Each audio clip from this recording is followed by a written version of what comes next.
खाली 1-2-3 किलोमीटरवरती राहिला होता. हायवेला त्याची जमीन होती. ते किराणा दुकान टाकली होती. 2 मजली घर बांधलं होतं. तिथं राहायचा, बिचारा काम करायचा, चांगलं त्याचं जीवन. पूर्वी गावात राहायचं, पण आता हायवेला राहायला गेला. झालं काय, आई वारली त्या बाळ्याची.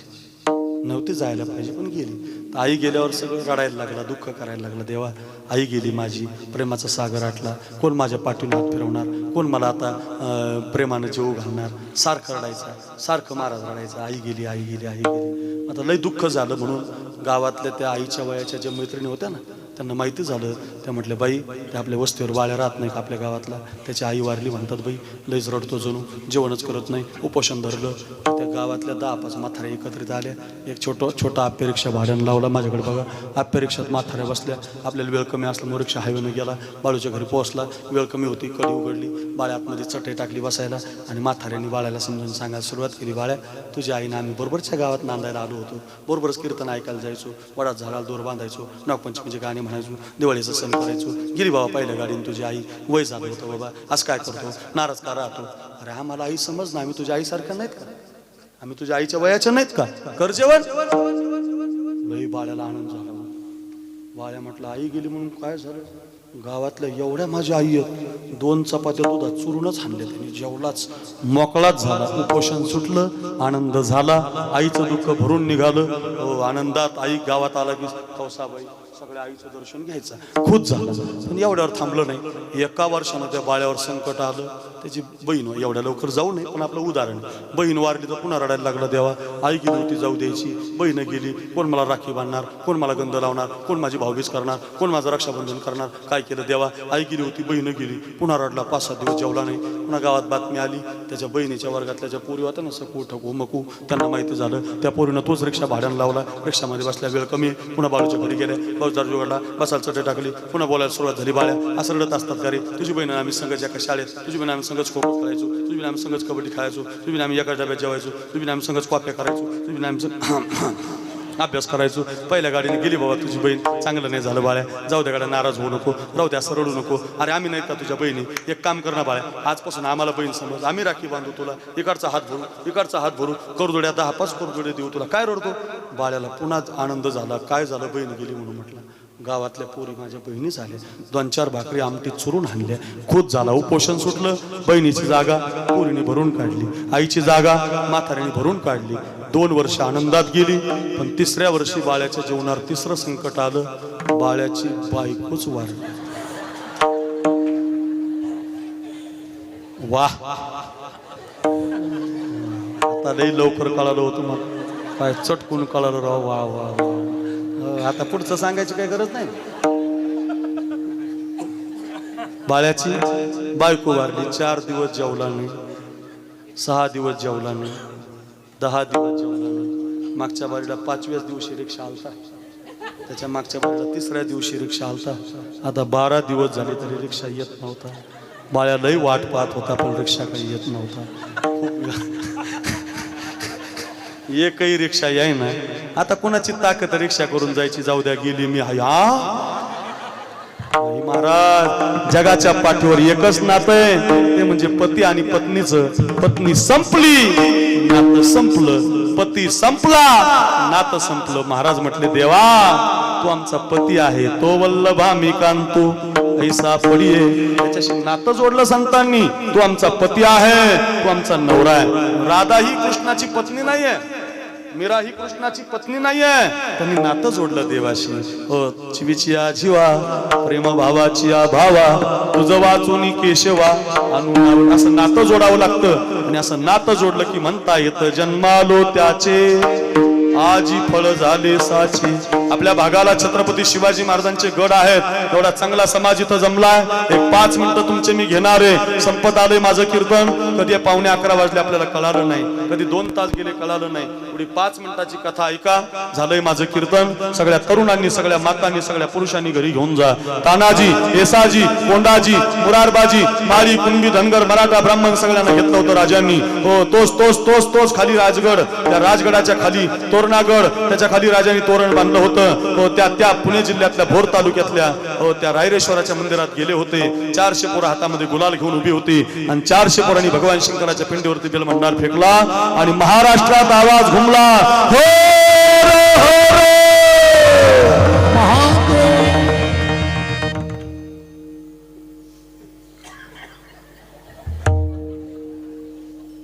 आमचे 10-5 जण इमानदारीने म्हटले, तुम्ही काय पाकिस्तानातले नाही. माझी एक विनंती आहे तुम्हाला, जेवढे पुरुष मातृ महिला मुली आहेत तेवढे असे 2 हात वर करा. 2 हात करा करा राजांची. वा वा रे वा, कोडोली काय सुंदर. तिकडचे जीन्स पॅन्ट करा. अय टाळकरी, अय पोराव मर्द आहेत ना तुम्ही, करा शाबाश. करा करा साहेब, करा करा सगळ्यांनी हात वर करा. अर्धाले करू नका, ओरिजिनल करा. काय सुंदर सप्ताह आहे. वा कोडोलीकर, तुम्हाला सोडित नाही मी 2-4 वर्ष, काळजी करू नका. हात वर करा, हात वर करा. इकडच्या सगळ्या माझ्या भगिनी माता, अर्धाले करू नका. हाफ मर्द होत असते, ओरिजिनल करा बरं का. ज्याचा हात वर आहे ऐका, ज्याचा हात वर आहे ऐका, ही महाराजांची भूमी आहे, ही राजगडाची भूमी आहे, ही अजिंक्य ताऱ्या किल्ल्याची भूमी आहे, ही छत्रपती शिवरायांच्या वंशजाची भूमी आहे. ऐका रे, हात वर करा, हात वर.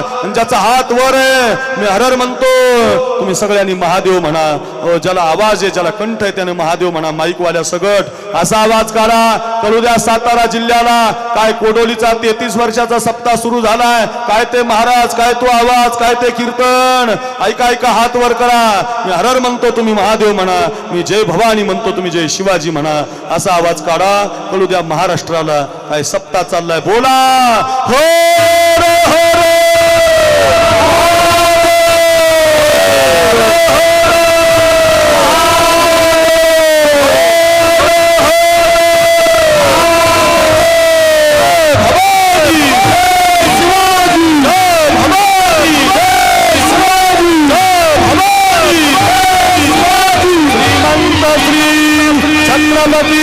शिवाजी महाराज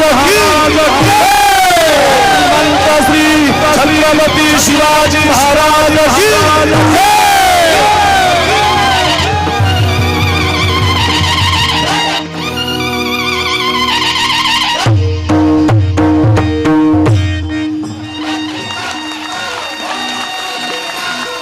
आताशी रेंज आली बघा, अजून 2-3 तास घेऊ का तुम्ही? आताशी रेंज आली महाराज. आताशी टावर माझं उभं राहिलं महाराज. एक एक मावळा कडाडला. अशी माझी पोरं उभी आहेत काही, अशी पोरं कीर्तनाला सगळी. एक एक गड राजांना आणून द्यायला लागली. गडाची संख्या 100 झाली. मावळ्याचे तुकडे हजारावर गेले. हो, मी आणतो राज, मी आणतो राज, मी आणतो राज. गड्यांनो राजा झाला शिवबा, सिंहासनी बैसला. गड्यांनो आनंद झाला, महाराष्ट्राच्या मातीला आनंद झाला. हो, माझ्या रायगडावरती शिवाजी महाराज सिंहासनाधीश्वर होणारे असा आनंद होता, खूप आनंद होता. महाराष्ट्राची प्रजा आनंदाने डुलायला लागली. अफजल खान आला, राजाने खान आडवा फाडला. शाहिस्ते खान आला, त्याची बोट राजाने कापली. दिल्ली हादरली, कुतुबशाही पळाली, मुघलशाही पळाली, निजामशाही पळाली. राजावरती एक संकट आलं, आदिलशाहीचं. सिद्धी जोहर नावाचं गड होता. पन्हाळा जिल्हा होता कोल्हापूर. कुणाचा जन्म सोन्याचा झालाय? 5 मिनिटं ऐका. एवढी माझी एक कथा घरी घेऊन जा. या वर्षीच्या कोडोलीचा 2रा दिवस सफल झाल्याशिवाय राहणार नाही. हो माझ्या बहिणींनो, हो माझ्या भावांनो, तरुणांनो, एवढं घरी घेऊन जा. झालंय कीर्तन माझं. वेळा पडला होता 42,000चा आणि गडावरती 1200 मावळे होते. जिल्हा कोल्हापूर, गड पन्हाळा. वेळा सोडायची गरज होती पण वेळा सुटत नव्हता. आतापर्यंत एवढं संकट कधी आलं नव्हतं. 1200 मावळे गडावर होते आणि 42,000 संकट होतं. काय करावं समजत नव्हतं. धो धो धो धो पाऊस पडायला लागला. राजांच्या बुद्धीनं प्लॅन केला की गडावून 2 पालख्या काढायच्या. एका पालखीमध्ये राजे बसतील आणि एका पालखीमध्ये राजांसारखा एक पोरगा बसवायचा. 2 बाजूला 2 पालख्या पाठवायच्या. आणि जोपर्यंत पहारा ढिला आहे तोपर्यंत बाजीप्रभूनं विशाळ गडावरती बांधला सहित मला पोहोचत करायचं. सगळं नियोजन ठरलं. ऐका कोडोलीकर सातारा, ऐका रे, सगळं नियोजन ठरलं. फक्त आता राजाने एक पोरगा पाहिजे होता. राजांसारखी उंची, राजांसारखी दाढी, राजांसारखं नाक, राजा एवढी उंची आणि असा एकच पोरगा होता गडावर. त्या पोराचं नाव शिवा काशीद होतं. न्हावी समाजाचा पोरगा होता. कोकणामध्ये नेमापूर नावाचं गाव त्याचं. राजांच्या महलात आला आणि राजाला त्यांना असा मुजरा केला. राजा घ्या मुजरा. राजा म्हटलं कशासाठी रे मुजरा? पोरगा म्हटला, राज तुमच्या डोक्यावरचा मुकुट माझ्या डोक्यावर घाला. तुमचे कपडे मला घालायला द्या. तुमचा शेला मला बांधायला द्या. तुमची तलवार मला लावायला द्या. एवढंच नका देऊ राज, तुमचं तेवढं छत्रपती शिवाजी महाराज नाव सुद्धा मला द्या. मी बसतो राज या पालखीत. मी जातो राजा सिद्धीच्या शामी आणि राजा म्हटले, अरे शिवा, मुकुट मिळेल, कपडे मिळतील, तलवार मिळेल, पण हे घालून जिथं जायचं तिथनं परत नाही यायचं. पोरगा म्हटला, मग राजा त्याच्यासाठी तर मागतो, असा जर मेलो ना राज तर शिवा नावी म्हणून मरल, पण तुमचे कपडे घालून जर मेलो तर छत्रपती शिवाजी राजा मेला म्हणून मरल. काय मैत्री असेल, दोन बाजूला दोन पालख्या गेल्या, वेडा आता 100 पावलावर, वेडा आता 20 पावलावर. राजा पळाल्याची बातमी मिळाली, 3 तलवारी बाहेर पडल्या, शिवाची कत्तल झाली.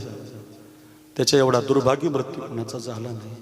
साताराकर ऐका, ऊसाच्या कांड्यासारखे त्याचे हात कापले रे, ऊसाच्या कांड्यासारखे पाय कापले, त्याच्या पोटाचे तुकडे केले रे, तलवारीच्या टोकाने त्याचे डोळे बाजूला काढले, बारीक बारीक त्याच्या डोक्याचे तुकडे केले, आणि एवढं बारीक मास एका पोत्यामध्ये भरलं, गाठ बांधली.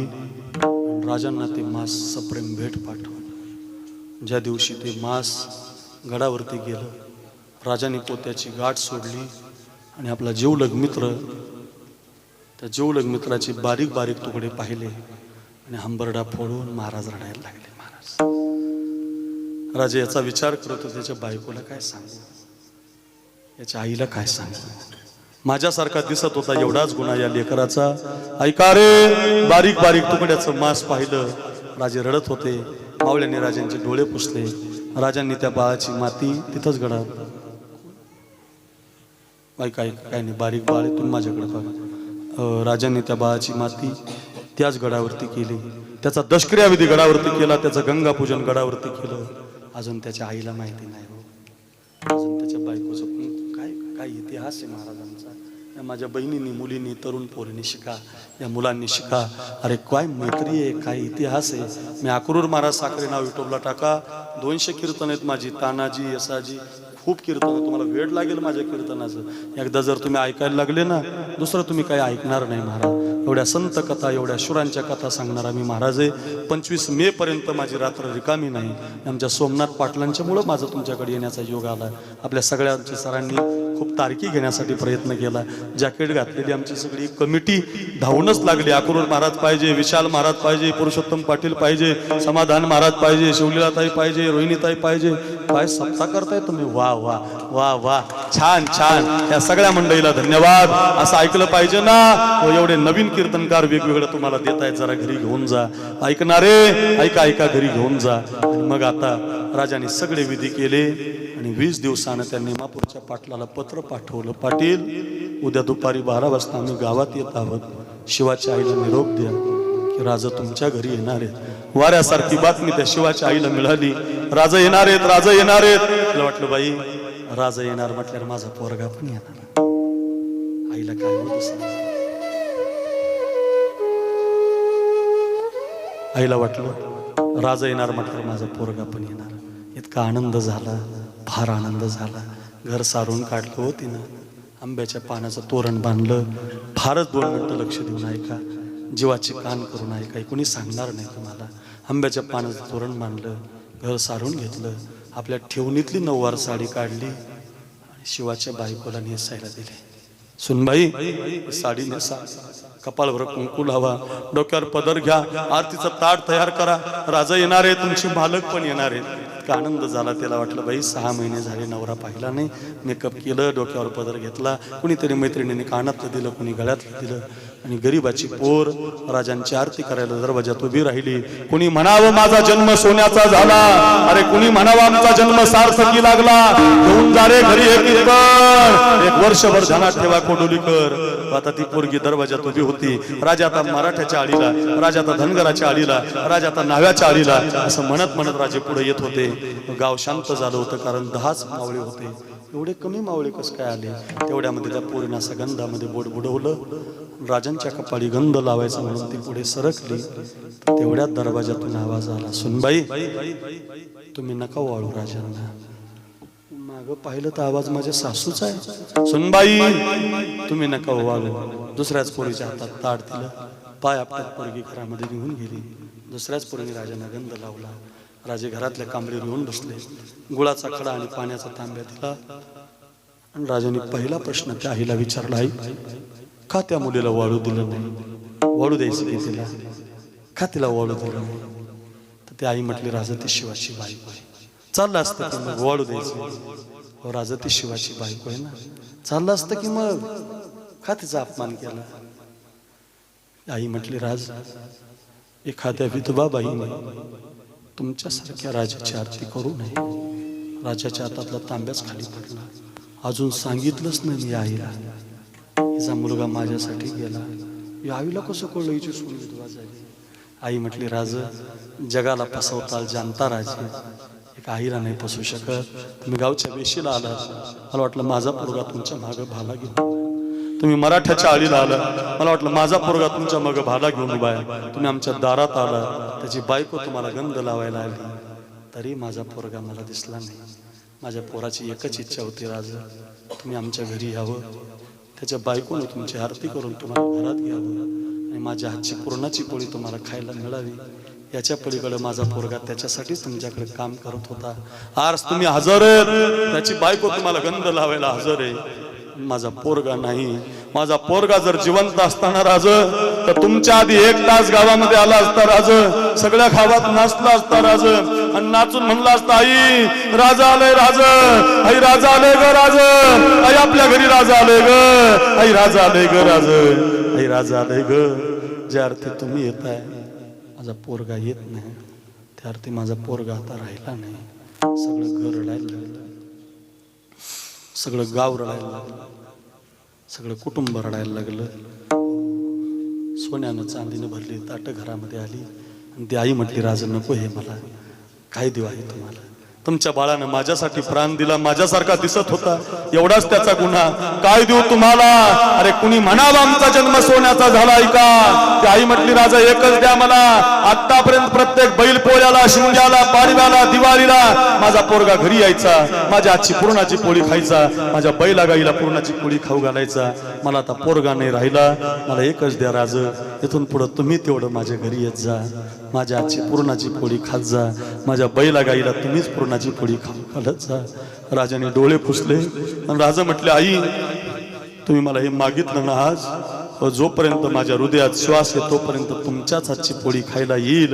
तर मग आईनं सुद्धा डोळे पुसले. आई म्हटली मग राजा तुम्ही जर माझ्या घरी पोळी खायला येणार असाल तर सांगून ठेवते तुम्हाला, जो गेलाय तो छत्रपती शिवाजी राजा गेलाय, जो उरलाय तो माझा मुलगा शिवानाही उरलाय, जो उरलाय तो माझा मुलगा शिवानाही उरलाय. अशा खूप कथा आहेत. अक्रूर महाराज साखरे नाव युट्यूबला टाका, खूप आहेत. जवान आहेत, सैनिक आहेत, संत आहेत, रामकथा आहे, सीता आहे, भरत आहे, खूप आहे. 10 वर्ष जरी आलो ना, कधी 11 वाजले तुम्हाला कळालं नाही. एकच चरण झालं आपलं, त्या शिवा नाव्यानं म्हणावं जन्मालो त्याचे आजी फळ झाले साचे.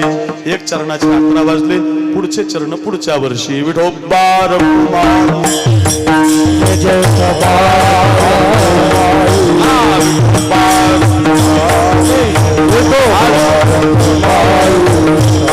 हरि जय जय हरि जय जय विठोबा रघुमाई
एकदा सगळ्या गावकऱ्यांना धन्यवाद.